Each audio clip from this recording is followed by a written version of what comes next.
Baik, perkenalkan kami dari kelompok 4, belajar dan perkembangan motorik. Nah, judul materi kami di sini adalah atensi atau perhatian. Nah, di sini saya selaku anggota kelompok 4, perkenalkan atas nama Vicky Aziza, Stambuk A421211105, dan perkenalkan teman-teman saya.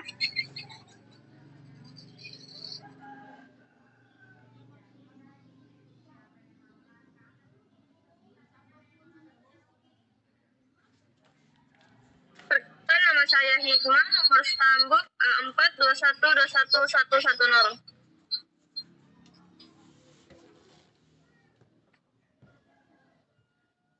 Baik, perkenalkan nama saya Mohjen dengan stambuk A421211115.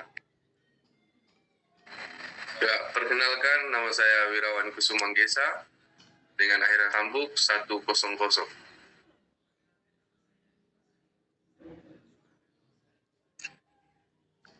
Ya baik, perkenalkan nama saya Farul Rozi, stambuk saya 212115.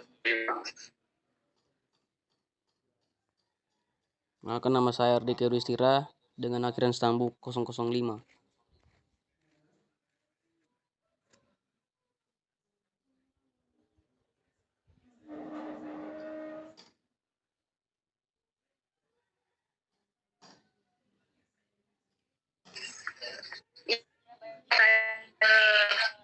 Anggota kelompok 4. Nah, langsung saja. Di sini saya akan menjelaskan tentang atensi atau perhatian. Yang bagian A, hakikat atensi. Nah, di sini yang perlu kita ketahui itu adalah pengertian atensi. Pengertian atensi sendiri ini atau perhatian adalah pemosesan secara sejumlah kecil informasi dari sejumlah besar informasi yang tersedia. Informasi yang didapatkan dari penginderaan, ingatan, maupun proses kognitif lainnya. Proses atensi membantu efisiensi penggunaan sumber daya mental yang terbatas yang kemudian akan membantu kecepatan reaksi terhadap rangsang tertentu. Nah, dalam pembahasan ini ada teori yang paling menonjol di antara teori pertama mengatasi keterbatasan adalah teori penyaring perhatian. Kadang-kadang disebut sebagai teori Bootleneck. Teori ini yang berkembang menjadi banyak variasi, mengusulkan bahwa seseorang memiliki kesulitan melakukan beberapa hal pada satu waktu karena sistem pemrosesan informasi manusia melakukan setiap fungsinya dalam rangka serial, dan beberapa fungsi-fungsi ini dapat proses hanya satu bagian informasi pada satu waktu. Richard McGill and David E. Andons 2016-201. Nah, di sini bagian keduanya itu ada sifat atensi. Nah, di sini sumber daya mental manusia yang terbatas untuk memproses suatu rangsang membutuhkan bantuan untuk mempercepat waktu reaksi, mengarahkan pada suatu informasi tertentu akan mempercepat proses mental mengolah suatu rangsang. Misalnya dalam mengemudi, atensi yang mengarahkan pengemudi pada situasi jalan raya akan mempercepat reaksinya, menginjak pedal rem jika menghadapi situasi yang membahayakan. Jadi seperti itu. Nah, atensi juga terpengaruh oleh perbedaan usia, terutama pada masa anak. Grover menyebutkan bahwa faktor yang mempengaruhi previsi dan ingatan adalah perhatian atau attention. Perhatian merupakan aktivitas menjaga suatu tetap dalam pikiran yang membutuhkan kerja mental dan konsentrasi. Nah, di sini terdapat jenis perhatian. Nah, yang pertama ini saya sebutkan adalah perhatian selektif atau selective attention. Nah, Di perhatian selektif ini terdapat situasi di mana seseorang memantau beberapa sumber informasi sekaligus. Penerima informasi harus memilih salah satu sumber informasi yang paling penting dan mengabaikan yang lainnya. Nah, faktor-faktor yang mempengaruhi perhatian selektif ini adalah harapan, stimulus, dan nilai-nilai. Nah, bagian yang keduanya itu ada perhatian terfokus atau focused attention. Nah, di perhatian fokus ini mengacu pada situasi di mana seseorang diberikan beberapa input namun harus fokus pada satu input saja selama selang waktu tertentu. Jadi itu tadi perbedaannya perhatian selektif dengan perhatian terfokus. Dan yang ketiga ada perhatian terbagi atau divided attention. Nah, perhatian terbagi ini terjadi ketika menerima informasi, diharuskan menerima informasi dari berbagai sumber.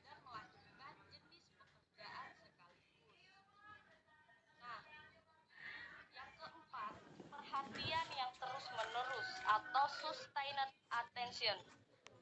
Nah, di perhatian terus-menerus ini dilakukan oleh penerima informasi yang harus melihat sinyal atau sumber pada jangka waktu tertentu yang cukup lama. Nah, dalam situasi ini yang sangat penting bagi penerima informasi untuk mencegah kehilangan sinyalnya. Nah, yang terakhir atau yang ketiga ini ada jenis atau jenis-jenis fungsi atensi. Terdapat 3 fungsi dalam melakukan atensi terkendali, yaitu deteksi sinyal, yang berarti bertugas untuk mendeteksi kemunculan dari rangsang khusus, dan yang kedua ada atensi selektif, yang berarti memilih suatu rangsang tertentu dan mengabaikan rangsang lainnya. Dan yang terakhir ada atensi terbagi.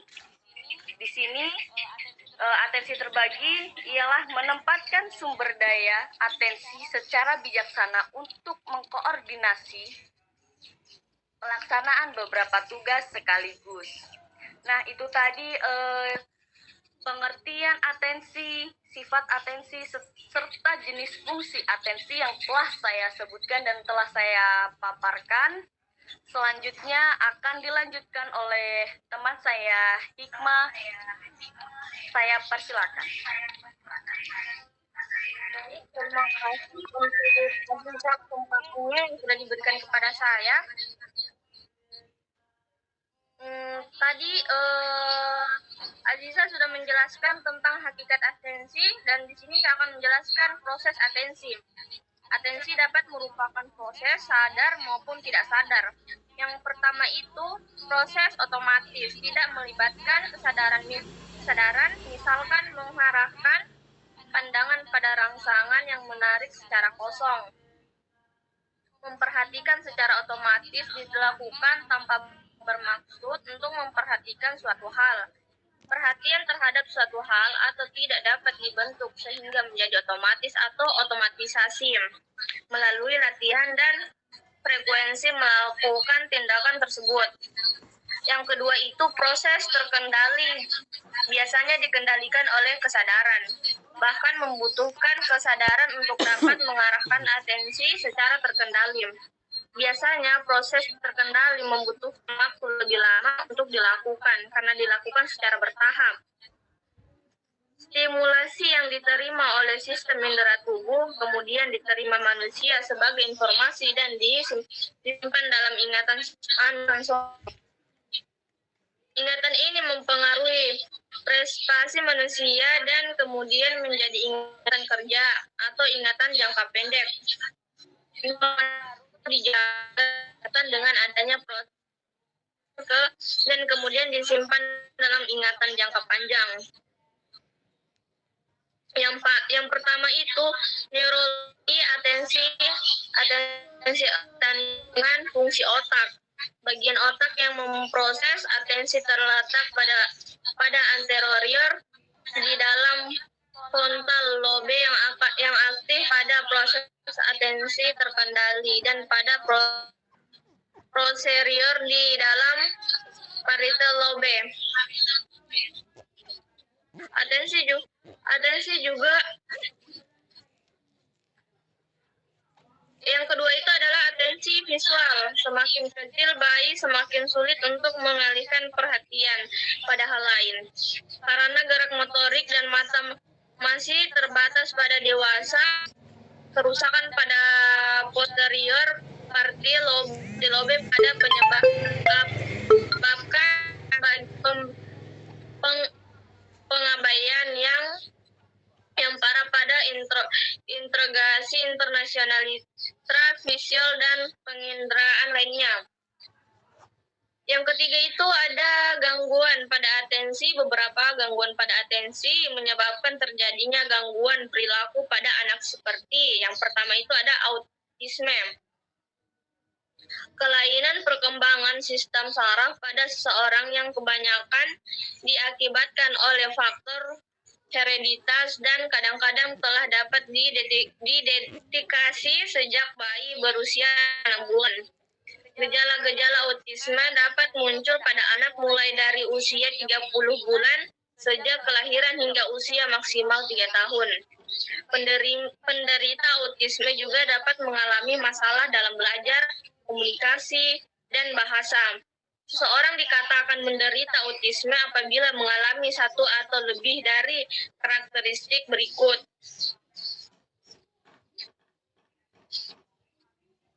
Kesulitan dalam berinteraksi sosial secara kualitatif, kesulitan dalam berkomunikasi secara kualitatif, menunjukkan perilaku yang relatif dan mengalami perkembangan yang terlambat atau tidak normal.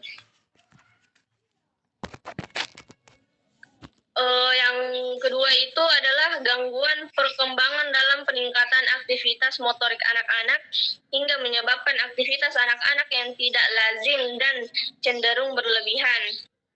Hal ini ditandai dengan berbagai keluhan perasaan gelisah, tidak bisa diam, tidak bisa duduk dengan tenang dan selalu meninggalkan keadaan yang tetap seperti sedang duduk atau sedang berdiri. Nah, itulah tadi proses atensi sama autisme. Selanjutnya akan dilanjutkan kepada teman saya, Muhammad Jen. Dipersilahkan.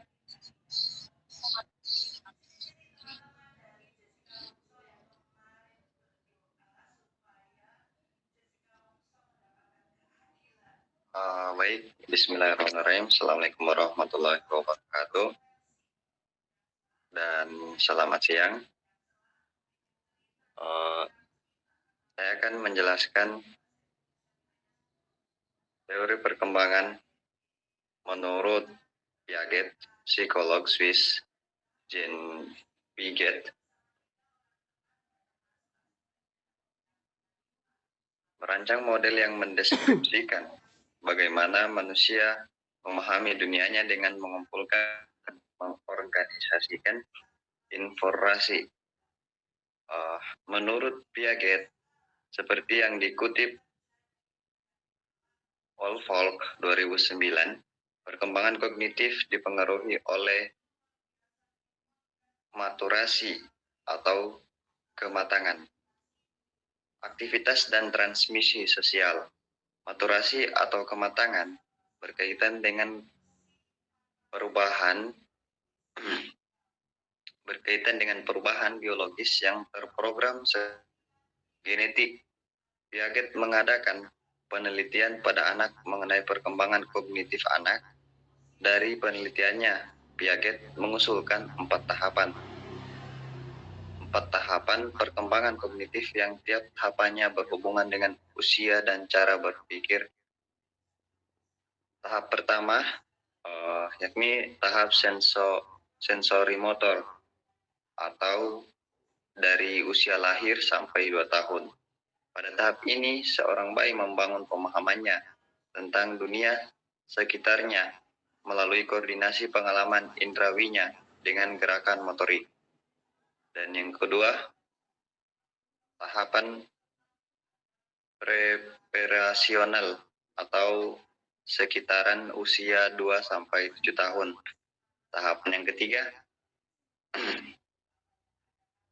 ciri utama fase ini adalah berpikir simbolik dan berpikir intuitif, egosentris, dan animisme, serta suka mendengarkan dongeng. Berpikir simbolik pada fase ini adalah anak sudah dapat mengungkapkan konsep yang tersusun dalam skema atau skemata di dalam imajinasinya dan diungkapkan dengan atau dalam bentuk kalimat dan gambar. Sekian yang saya dapat sampaikan.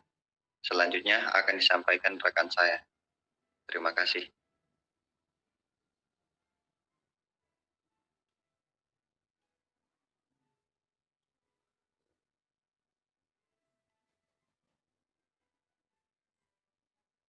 Siapa lagi?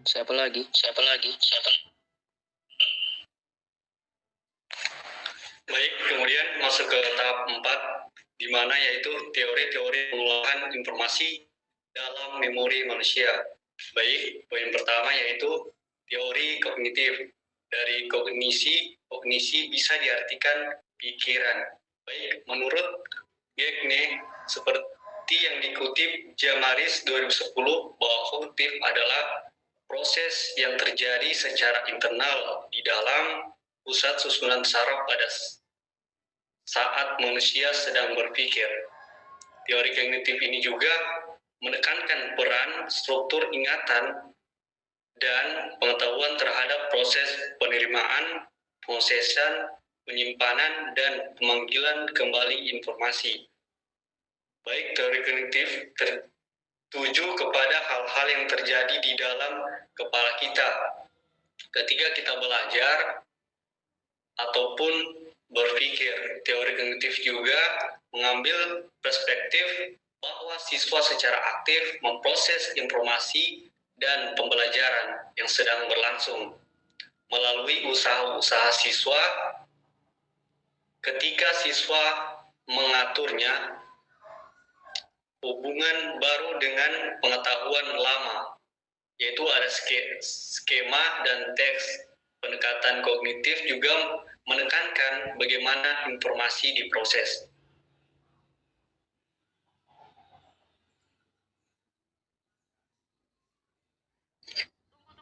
Hubungan atensi dan pemrosesan informasi. Pengetahuan yang diproses dan dimaknai dalam memori kerja disimpan pada memori panjang secara tersusun. Tahapan pemahaman dalam pemrosesan informasi dalam memori kerja berfokus pada bagaimana pengetahuan baru yang dimodifikasi. Urutan dari penerimaan informasi dalam diri manusia baru yang dimodifikasi. Urutan dari penerimaan informasi dalam diri manusia dijelaskan sebagai berikut. Pertama, manusia menangkap informasi dari lingkungan melalui organ-organ sensorisnya, yaitu mata, telinga, hidung, lidah, dan kulit. Beberapa informasi disaring pada tingkat sensoris, kemudian sisanya dimasukkan dalam ingatan jangka pendek. Ingatan jangka pendek mempunyai kapasitas pemeliharaan informasi yang terbatas, sehingga kandungannya harus diproses secara sedemikian rupa. Misalnya dengan pengulangan atau pelatihan. Jika tidak, maka akan lenyap dengan cepat. Bila proses informasi dari ingatan jangka pendek dapat ditransfer dalam ingatan jangka panjang, maka ingatan jangka panjang merupakan hal penting dalam proses belajar. Dengan kata lain, manusia akan lebih mengingat hal-hal yang mempunyai arti bagi dirinya atau hal-hal yang menjadi perhatiannya, karena hal-hal tersebut diproses secara lebih mendalam daripada stimuli yang tidak mempunyai arti atau tidak menjadi perhatian.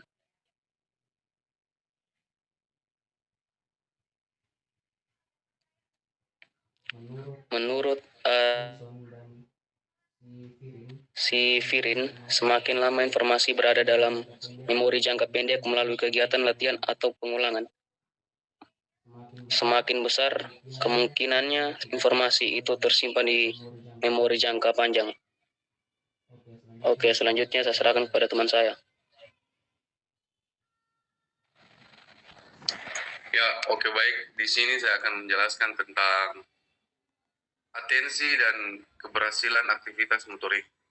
Yaitu sebelum masuk pada pengertian keberhasilan belajar, maka peneliti terlebih dahulu akan membahas tentang pengertian belajar.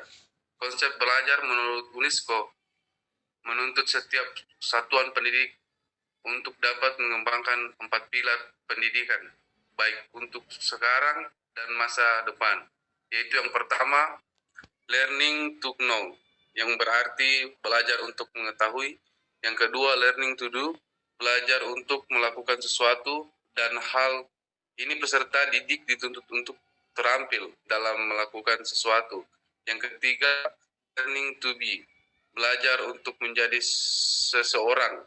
Dan yang keempat, yaitu learning to live together, yang berarti belajar untuk menjalani kehidupan bersama. Menurut Bambang Warista pada 2008, belajar selalu dikaitkan dengan suatu upaya atau proses perubahan perilaku seseorang sebagai akibat interaksi kepada peserta didik dengan sebagai sumber belajar yang ada di sekitarnya. Perubahan perilaku tersebut meliputi perubahan pengetahuan atau kognitif, keterampilan atau psikomotor, sikap efektif, dan nilai value. Berdasarkan beberapa pendapat di atas, dapat disimpulkan bahwa belajar merupakan proses perubahan tingkah laku pada seseorang yang asalnya tidak tahu menjadi tahu, yang asalnya tidak mempunyai keterampilan menjadi mempunyai keterampilan, dan yang asalnya tidak dapat mengajarkan sesuatu menjadi bisa mengajarkan sesuatu, yang semuanya itu dilakukan secara sengaja. Dengan demikian, perubahan-perubahan yang terjadi pada peserta didik sebagai akibat dari proses belajar mengajar tersebut merupakan hasil dari belajar, atau dengan kata lain disebut hasil belajar. Ya, selanjutnya akan dijelaskan oleh teman saya Sigit. Ya, saya akan melanjutkan yang dibaca oleh teman saya tadi, yaitu 1. Indikator keberhasilan belajar. Keberhasilan belajar merupakan prestasi peserta didik yang dicapai dalam proses belajar mengajar. Untuk mengetahui keberhasilan belajar tersebut, terdapat beberapa indikator yang dapat dijadikan petunjuk bahwa proses belajar mengajar tersebut dianggap berhasil atau tidak. Yang kedua, faktor-faktor yang mempengaruhi keberhasilan belajar. Jika ada guru yang mengatakan bahwa dia tidak ingin berhasil dalam mengajar, adalah ungkapan seorang guru yang sudah putus asa dan jauh dari kepribadian seorang guru. Mustahil setiap guru tidak ingin berhasil dalam mengajar, apalagi jika guru itu hadir ke dalam pendidikan berdasarkan tuntunan hati nurani. Panggilan jiwanya pasti merintih akan kegagalan mendidik dan membina peserta didik. Ya, itu saja yang bisa saya baca. Terima kasih. Assalamualaikum warahmatullahi wabarakatuh. Ya, terima kasih untuk kita semua anggota kelompok 4 yang telah memaparkan materi tentang hakikat atensi atau perhatian. Nah, yang berisi hakikat atensi, proses atensi, hubungan atensi dan pemrosesan informasi, dan teori-teori pengolahan informasi dalam memori manusia, serta atensi dan keberhasilan aktivitas motorik.